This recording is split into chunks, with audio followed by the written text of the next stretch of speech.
प्रभु के नाम की स्तुति हो, धन्यवाद हो। आइए हम परमेश्वर के वचन से कुछ बातें जानेंगे।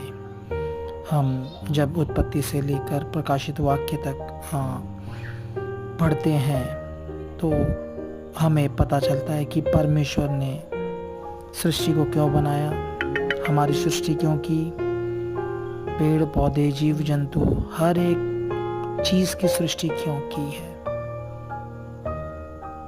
और करीबन मनुष्य की सृष्टि से लेकर अब तक 6000 वर्ष होने जा रहे हैं। ये हम वचन में पढ़ें तो 6वें दिन परमेश्वर ने मनुष्य की सृष्टि की थी। उसी प्रकार से मनुष्य की उत्पत्ति से लेकर यीशु मसीह तक 4000 वर्ष और यीशु मसीह के बाद से अब 2000 वर्ष। लेकिन हमें साइंसदान बताता है कि पृथ्वी करोड़ों साल पुरानी है।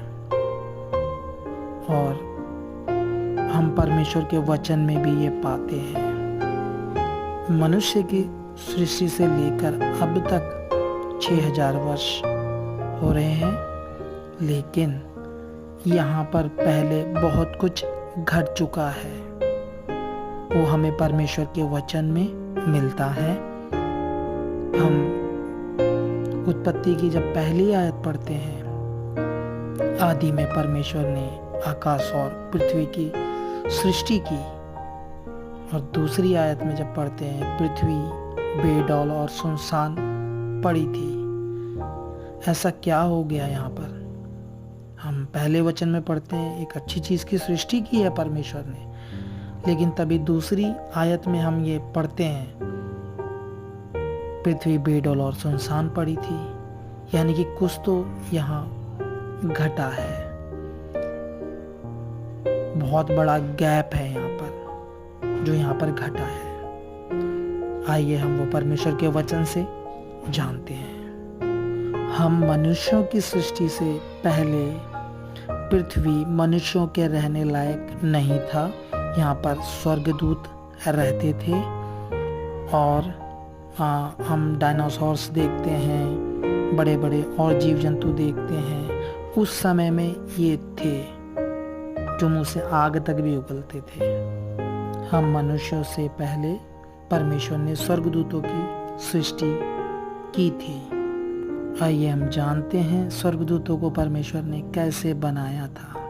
मैं पढ़ रहा हूँ यहेजकेल 28:12 से। हे मनुष्य के संतान, सोर के राजा के विषय में विलाप का गीत बनाकर उससे कहे, परमेश्वर यहोवा यूं कहता है, तू तो उत्तम से भी उत्तम है, तू बुद्धि से भरपूर और सर्वांग सुंदर है। तू परमेश्वर की अदन नामक बारी में था। तेरे पास आभूषण, माणिक, पगराज, हीरा, फिरोजा, सुलेमानी, मणि, यशब, नीलमणि, मरकद और लाल सब भांति के मणि और सोने के पहरावे थे। तेरे डफ और बांसुलियां तुझी में बनाई गई थी। जिस दिन तू सिरजा गया उस दिन वे भी तैयार की गई थी। तू छाने वाला अभिषिक्त का रूप था। मैंने तुझे ऐसा ठहराया था कि तू परमेश्वर के पवित्र पर्वत पर रहता था। तू आग सरीखे चमकने वाले मणियों के बीच चलता फिरता था। जिस दिन से तू सिरजा गया और जिस दिन तक तुझ में कुटिलता ना पाई गई, उस समय तक तू अपनी सारी चाल चलन में निर्दोष रहा। परंतु लेन देन की बहुतायत के कारण तो उपद्रव से भरकर पापी हो गया। इसी से मैंने तुझे अपवित्र जानकर परमेश्वर के पर्वत से उतारा। और हे छाने वाले करूब, मैंने तुझे आग सरीखे चमकने वाले मणियों के बीच से नष्ट किया है। सुंदरता के कारण तेरा मन फूल उठा था और वैभव के कारण तेरी बुद्धि बिगड़ गई थी। मैंने तुझे भूमि पर पटक दिया और राजाओं के सामने तुझे रखा कि वे तुझको देखें हम जब यहाँ पढ़ते हैं तो हम ये पाते हैं, हम मनुष्यों को परमेश्वर ने भूमि की मिट्टी से बनाया है, रचा है, लेकिन स्वर्गदूत को भांति भांति के आभूषणों के द्वारा, माणिक, पगराज, हीरा, फिरोजा, सुलेमानी मणि, यशब, नीलमणि, मरकत, लाल, सब भांति के मणियों के पहरावे थे। तेरे डप और वासुलियां तुझी में बनाई गई थी। किस रीति से परमेश्वर ने स्वर्गदूत को बनाया है? यह अभिषिक्त था, अभिषिक्त करूब था, जिसके मन में पाप और बुराई समाई। इसने सोचा कि हाँ, मैं परमेश्वर से ऊंचा अपना सिंहासन बनाऊंगा, उस पर विराजूंगा। जिसने उसे बनाया उसी के लिए ये उपद्रव से भर गया, पापी हो गया। परमेश्वर ने इसे परमेश्वर के पर्वत से नीचे गिरा दिया। हम इसे यशाया 14 अध्याय 12 से भी पढ़ सकते हैं। हे भोर के चमकने वाले तारे, तू कैसे आकाश से गिर पड़ा है। तू तो जाति जाति को हरा देता था, तू अब कैसे काट कर भूमि पर गिराया गया है। तू मन में कहता तो था, मैं स्वर्ग पर चढ़ूंगा, मैं अपने सिंहासन को ईश्वर के तारागण से अधिक ऊंचा करूंगा और उत्तर दिशा की छोर पर सभा के पर्वत पर विराजूंगा। मैं मेघों से भी ऊंचे ऊंचे स्थानों के ऊपर चढ़ूंगा, मैं परम प्रधान के तुल्य हो जाऊंगा। परंतु तू अधोलोक में उस गड्ढे की तह तक उतारा जाएगा। जो तुझे देखेंगे तुझको ताकते हुए तेरे विषय में सोच सोच कर कहेंगे, क्या ये वही पुरुष है जो पृथ्वी को चैन से रहने ना देता था और राज्य में घबराहट डाल देता था।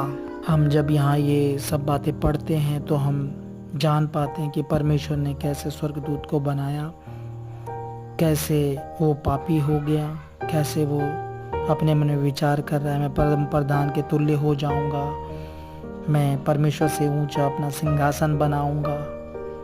और जैसे ही ये बात उसके मन में जब समाई, परमेश्वर ने उसे स्वर्ग से उतार कर गिरा दिया। और जो स्वर्गदूत उससे सहमत थे, हम ये प्रकाशित वाक्य में पढ़ते हैं, 1/3 के करीब स्वर्गदूत गिराए गए हैं। और उसे लूसीफर भी कहते हैं।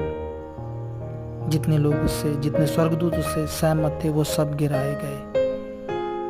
और जब गिराए गए तो इन्होंने पृथ्वी पर आने का कोशिश किया। परमेश्वर ने इन्हें आने नहीं दिया। तुरंत परमेश्वर का आत्मा भूमि पर आया, जमीन पर आया या पृथ्वी पर आया। हम ये उत्पत्ति में ही देखते हैं। मैं उत्पत्ति 1 अध्याय की 2 आयत पढ़ रहा हूँ। तब पृथ्वी बेडौल और सुनसान पड़ी थी और गहरे जल के ऊपर अंधियारा था तथा परमेश्वर का आत्मा जल के ऊपर मंडराता था। परमेश्वर के आत्मा ने तुरंत आकर पूरा पृथ्वी को कवर किया है ताकि ये यहाँ का सत्यानाश ना करें, इसको बर्बाद ना करें। तो इनको पृथ्वी पर भी जगह नहीं है, स्वर्ग में भी जगह नहीं है। हम वचन में ही पढ़ते हैं ये इनका स्थान कहाँ है, आकाश में है। हम ये पढ़ सकते हैं इफिसियों के पत्री में 6:12 में लिखा है, क्योंकि हमारा यह मलयुद्ध लहू और मांस से नहीं परंतु प्रधानों से और अधिकारियों से और इस संसार के अंधकार के हाकिमों से और उस दुष्टता की आत्मिक सेनाओं से है जो आकाश में है। इसलिए एक विश्वासी को जो परमेश्वर पर विश्वास करता है उसकी प्रार्थना और उसका चाल चलन ऐसा होना चाहिए कि बीच में प्रार्थना रुक ना जाए, सीधे परमेश्वर तक पहुँचे। जैसे हम दानियल का प्रार्थना हम देखते हैं, जो अपने लोगों के लिए प्रार्थना कर रहा है, जो वो उस विषय में पूछ रहा है, तो उसकी प्रार्थना हम वचन में पढ़ते हैं कि पहले दिन ही सुन ली गई थी। जब जिब्राइल स्वर्गदूत वो उत्तर उसे देने के लिए आ रहा है प्रार्थना का, तो फारस के प्रधान ने उसको रोक रखा, 21 दिन तक करीबन रोक रखा है। तब उसके बाद मीकाएल स्वर्गदूत गया है उसे वहाँ से उसका साथ देने के लिए। तब फिर वो दानियल को सब वो घटनाएं बताता है कि कब कब क्या क्या होने वाला है। और जो बड़े बड़े खतरनाक स्वर्गदूत हैं जो पृथ्वी को 2 मिनट में उथल पुथल मचा सकते हैं, कुछ भी कर सकते हैं, उनको परमेश्वर ने अतः कुंड में बंद करके रख रखा है। या पृथ्वी की नीची जगहों में बहुत लोगों ने पृथ्वी के अंदर नीचे क्या है कोशिश की है छानबीन करने की, बड़े बड़े हॉल किए हैं कि आर पार कितना होता है, लेकिन किसी को था नहीं मिली है। कुछ साइंटिस्ट लोगों ने साइबेरिया में बहुत बड़े बड़े हॉल हो जाते थे, तो उनको चेक करने के लिए कि वहाँ पर क्या है कैसे है, बहुत उपकरण डाल करके वहाँ चेक किया गया। इतना डिग्री तापमान है और वहाँ नीचे से उन जगहों में से नीचे जो पृथ्वी के नीचे की जगहों हैं चिल्लाने की आवाज़ें आ रही हैं, रोने की आवाज़ें आ रही हैं, जैसे कोई तड़प रहा हो, बहुत बुरी आवाज़ें आ रही हैं। आप YouTube पे ही सर्च कर सकते हैं साइबेरिया हेल साउंड करके। उस टाइम के ये बात छुपा ली गई, लोगों के सामने नहीं आने दी गई, लेकिन जो साइंटिस्ट वहाँ से निकले फिर वो इधर उधर जाकर बसे, उनके द्वारा ये चीज़ें लीक होकर दुनिया के सामने आई। और यह अभी का घटना नहीं, काफ़ी पुराना घटना है, मेरे ख्याल से 90 से भी पहले का है। आप वीडियो देखें जाकर, आपको वहाँ मिलेगा। और इन जो बड़े बड़े खतरनाक परमेश्वर ने स्वर्गदूत बांध रखे हैं जो पृथ्वी पर तबाही कर सकते हैं बहुत बुरी, ये खोले जाएंगे। एक समय आएगा, कब आएगा वो परमेश्वर को पता है, लेकिन हमें इतना पता है जिस दिन परमेश्वर के लोग तैयार हो जाएंगे, पवित्र आत्मा जिस दिन यहाँ से जाएगा और जितने तैयार लोग सबको लेकर जाएगा, जाने देह सहित और चाहे आत्मा में। हमारी बॉडी शायद यहाँ रह जाए, लेकिन ऐसा होगा नहीं, हम बॉडी के साथ जाएंगे, स्पिरिचुअल बॉडी हो जाएगा हमारा। तो तब वो खोले जाएंगे, तब तरह तरह की तबाहियाँ यहाँ आएगी। और उसका नमूना अभी हमारे चारों तरफ दिखाई दे रहा है, मैं यहाँ बता नहीं सकता। इस समय में दुनिया में इतना उथल पुथल हो रहा है, लोगों को उस तरीके से दिखाई नहीं दे रहा, समझ नहीं आ रहा, लेकिन जब मैं वचन पढ़ रहा हूँ और ये जान रहा हूँ तब समझ में आ रहा है कितनी तेजी से काम परमेश्वर का काम आगे बढ़ रहा है। खैर, परमेश्वर इन सब बातों को उन्हीं को प्रकट करके देता है जो ये बातें सह सकते हैं। हम आगे बढ़ते हैं। इन स्वर्गदूतों के बाद ये गिराया जाना, ताकुन में बांधा जाना और परमेश्वर का आत्मा जब पृथ्वी पर गहरे जल के ऊपर अंधियारा था और मंडराता था परमेश्वर का आत्मा, उसके बाद से परमेश्वर ने एक शुरुआत की है मनुष्य की। स्वर्गदूत को अपनी स्वरूप और समानता में नहीं बनाया, किसी और को अपनी स्वरूप और समानता में नहीं बनाया, लेकिन हम मनुष्यों को अपनी स्वरूप और समानता में परमेश्वर ने बनाया है। स्वरूप और समानता जब हम बोलते हैं, भूमि की मिट्टी से रचा है हम बोलते हैं, तो हमारा ये ऊपर का ढांचा नहीं है, ये बॉडी नहीं है, हार्ड मास का हमारा बॉडी नहीं है। इसके अंदर जो परमेश्वर ने जीवन का श्वास फूंक कर दिया, मनुष्य की आत्मा को रच कर डाला। हम देखें जब कोई संतान दुनिया में जब आता है तो हस्बैंड वाइफ जब इंटीमेट होते हैं, कंसीव होते हैं, तब उसके बाद गर्भ में बच्चा आता है। करीबन 8 से 10 वीक के बाद परमेश्वर उसके अंदर वो प्राण को डालता है, धड़कन आ जाती है। वो किसी को भी नहीं पता कब आएगी, डॉक्टर भी पक्का नहीं बता सकता किस समय आएगी। हाँ, एक एवरेज लगा के चलता है 8 से 10 हफ्तों के बीच में। तो कितना अद्भुत है ये, हमारे चारों तरफ ये हो रहा है इसलिए हमें नॉर्मल चीज लग रही है, लेकिन सच्चाई इसके उलट है। दाऊद भी भजन संहिता में कहता है, मैं कितनी अद्भुत रीति से रचा गया हूं। परमेश्वर ने हम मनुष्य को बहुत अद्भुत रीति से रचा है। हम ये परमेश्वर के वचन में देखने पाते हैं। और आजकल इतने उपकरण हैं, इतनी मशीनों के द्वारा हम जान नहीं पाते हैं। आजकल तो पूरा बाहरी प्रोग्राम बना लिया गया है। माँ की भी ज़रूरत नहीं है, बाप की भी ज़रूरत नहीं है। उसका एग लिया, उसका स्पर्म लिया, उस तरीके से संतानें ऐसे आ रही है।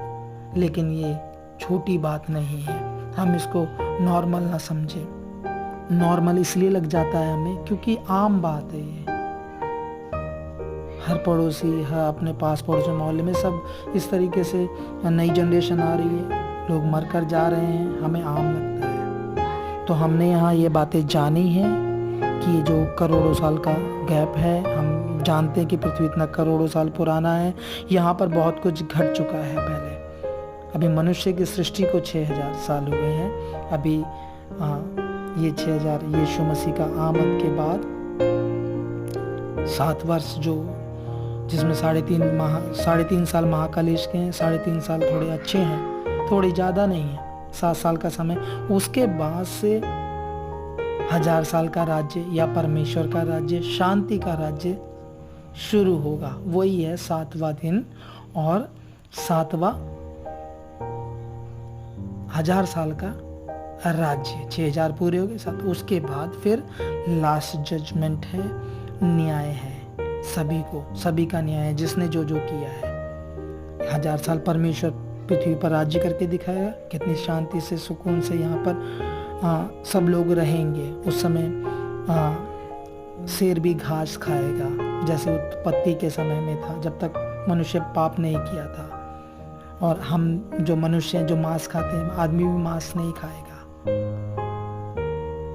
शांति का होगा, सांप भी काटेगा नहीं, जहर नहीं फैलेगा, उसे काटने से मरेगा नहीं। वो सब हम उस राज्य में देखेंगे, सब खुशहाली बहाली से रहेंगे।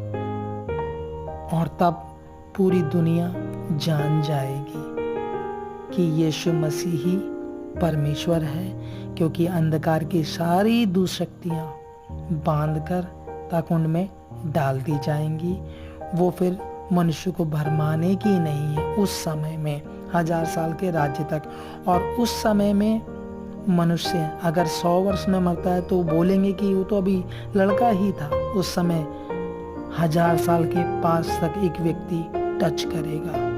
और हम परमेश्वर के वचन में पढ़ते हैं, परमेश्वर के यहाँ एक दिन 1000 साल के बराबर है और 1000 वर्ष एक दिन के बराबर है। हम देखें, परमेश्वर ने 7 दिन में सब कुछ सृष्टि किया है, मनुष्य की सृष्टि से लेकर के सब कुछ बनाया है। यानी कि हम परमेश्वर के एक दिन को भी नहीं जी पाते, बस कुछ घंटों का जीवन है हमारा परमेश्वर के हिसाब से। तो आइए हम प्रभु को धन्यवाद दें। प्रभु इस वचन के द्वारा हम सबको बहुत से आशीष दे, और ये वचन अपने साथ वाले लोगों के साथ आप शेयर करें। मेरे चैनल को भी सब्सक्राइब करें ताकि मैं और ऐसी वीडियो परमेश्वर के वचन के साथ लाता रहूं। यीशु मसीह के बारे में, परमेश्वर के बारे में बताता रहूंगा। एक अच्छा गवाह होने के लिए आप मेरे लिए प्रार्थना करें।